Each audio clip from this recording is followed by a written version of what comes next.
If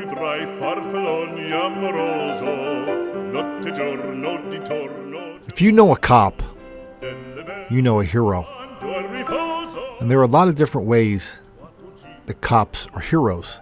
I mean, you know, they're the ones rushing to the sound of gunfire.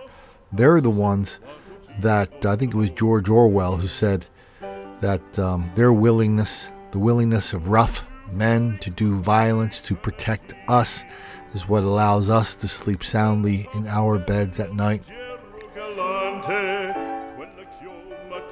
But I want to give you two examples, one recent example of how two cops became heroes for speaking out against black mob violence, black on white crime. And let's take a look at the first one. This one happened a couple years ago at the Iowa State Fair in Des Moines, Iowa. Well, Rachel, 2 officers were injured and 5 people were arrested last night, marking the 3rd time since East Sider night that a large group of young black people were involved in assaults in or around the fairgrounds. We had reports that these juveniles were attempting to assault white citizens. You know, that's all under investigation at this time, whether this has racial overtones or not. We are looking into that. It's a fear that police have in writing. According to one of the police reports from Sunday's assaults, there was a large fight along East 30th Street with, quote, black male and female juveniles assaulting white citizens. As Des Moines police stepped in to try and break up the 40-person deep crowd, officers were met with heavy resistance. We continue to try to move them along and disperse, and we were getting a lot of resistance from the crowd. At that point, 2 officers were hit in the head from behind while trying to make arrests, forcing one of them to use a stun gun to get control of the situation. Chemical sprays were also used on the crowd to get things under control. There were several groups of juveniles together. What I was told from some officers that it was like a swarm of bees. This was the 3rd time large groups of young black people were seen assaulting people in and around the fair. The first being at the end of the fair's East Sider night, and the second was on Friday. Police say that on Friday, a white man was severely assaulted by a group of black males and females, eventually fracturing his skull, an attack that police think may have been race-related. In the police report, it states that a group of black males and females were out at the fair yelling out that it's Beat Whitey night. And with yet another incident happening on Sunday under similar circumstances on the last day of the fair, it's hard for police not to think that all of these incidents are related. These assaults which occurred from last Friday night to last night, we do believe they are related somehow. Of course, all the cops at the Iowa State Fair who put their lives on the line, protecting their citizens of Des Moines all over Iowa as they tried to enjoy the state fair, but were attacked by large groups of black people both in and out of the fair for at least 3 nights. Of course, those cops were heroes, and a couple of them were hospitalized for it. And I get into this Iowa thing a lot in White Girl Bleed a Lot and Don't Make the Black Kids Angry. And it's because of this woman, Lori Loverato. She is a hero because she spoke out against the black on white crime. She told the truth about black mob violence and black on white crime and the attacks on cops. And she got fired the next day after this.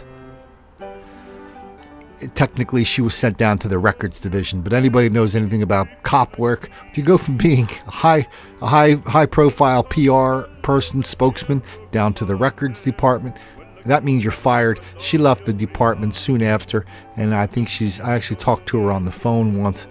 She's now pursuing a career in real estate in Iowa. Wish her all the best. She is a hero for telling the truth. Now let's go meet our next hero. This guest is a 35-year veteran in the law enforcement business and served as a police chief in Surf City, North Carolina for 13 years, but was forced out for a Facebook post critical of Black Lives Matter. You know that movement? Well, here's a small part of what he wrote. Quote, "This Black Lives Matter group is nothing more than an American-born terrorist group.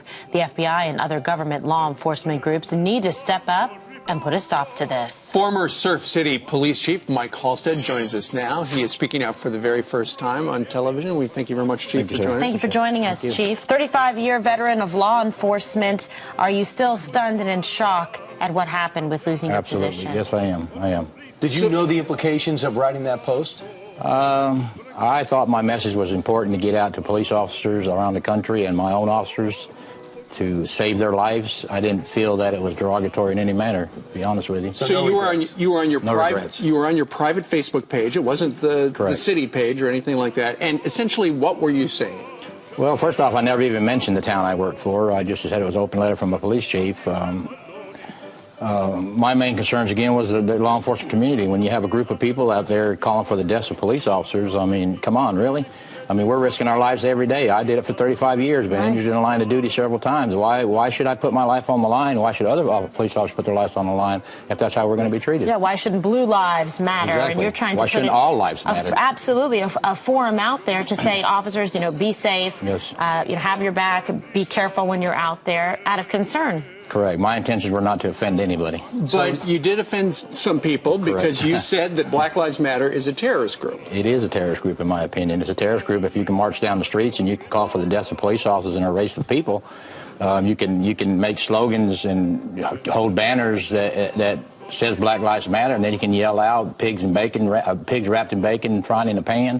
What do we want? Dead cops. When do we want them? Now.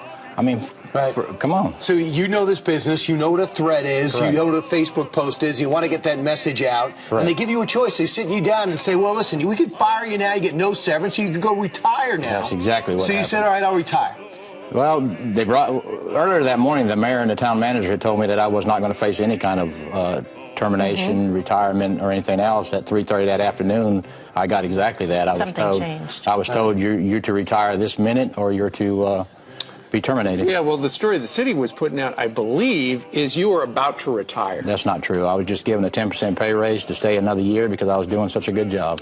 We got a statement from the town manager in your town. Mr. Halstead violated policies that he himself helped to implement regarding social media use by departmental staff, in posting remarks that many did and would find divisive during what would have likely been normal work hours, and which some interpreted as racist. So you're shaking your head. That's not true. What do you mean?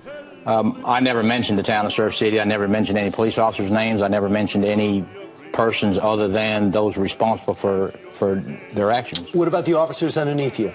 I've heard that they've rallied to your side. They have very been upset. very supportive. Very In what supportive. way? They've come to me and shook my hand, gave me hugs. Yeah. Hated that I was leaving. Applauded your courageousness. I read somewhere that people are saying regarding you getting terminated, they go, whatever happened to freedom of speech? That's correct. What did happen to freedom of speech? Because I'm a police officer, I don't have a right to have a freedom of speech. Matter of fact, I was told by a Black Lives Matter affiliate, one of the head persons, that police officers didn't have the same constitutional rights as other really? people. That's interesting. I never got that memo. If you had a do-over and you could change one word or any of the words in that Facebook post, would you? I would not have been so hard on the media, and I do apologize for that. I don't apologize for calling them a terrorist group, because they are a terrorist group.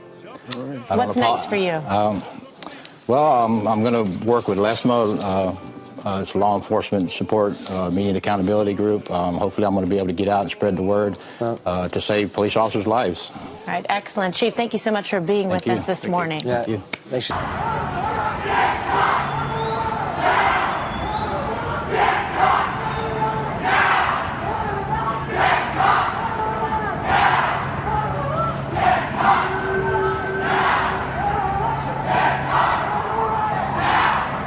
I'm always surprised / a little bit distressed at the number of people who come onto this YouTube channel or my Facebook channel or my email or Twitter, and they trash cops. They tell me all these stories about how cops are bad. Well, I only have one thing to say to the anti-cop crowd that sometimes shows up on these pages.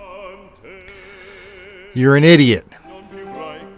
These cops are heroes in lots of different ways, and now cops all over the country, we're asking them to step up and be heroic one more time. We're asking more and more cops to start speaking the truth about black on white crime and black mob violence.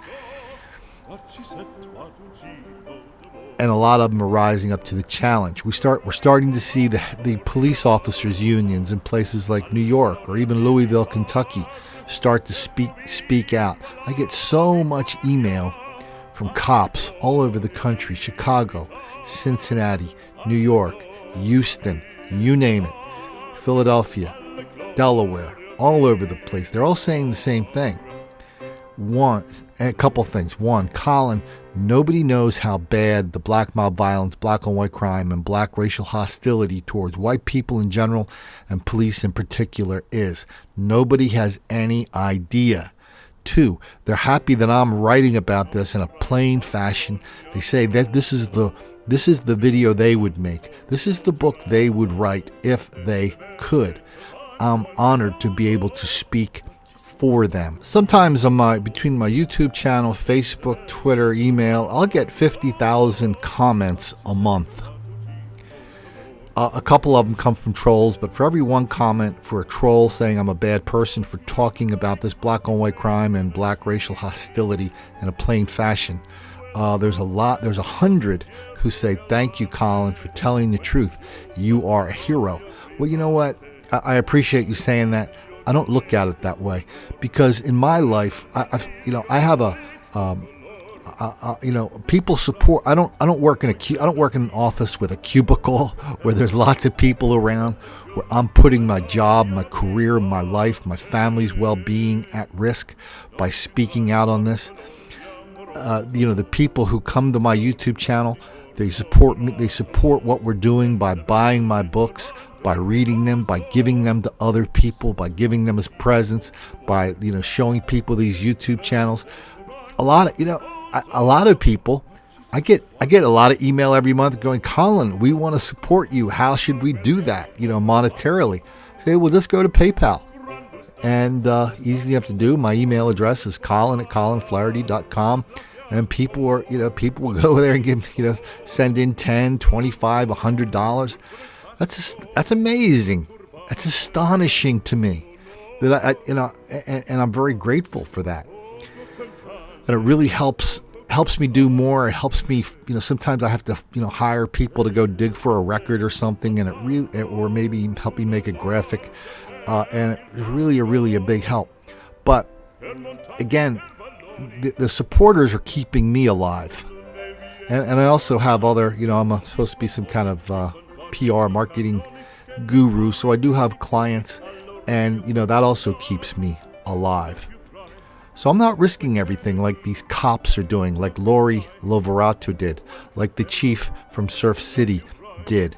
They're the ones who risked their entire career by just standing up and saying, listen, there's something you have to know. There's something very, very wrong happening in this country now. And the cops, these cops take their oath seriously. They know they're out there protecting people. They know they're doing great things for us, even if we don't appreciate it. But they take it very seriously. And the two cops we just saw knew that was their obligation to stand up and speak the truth, regardless of the consequences.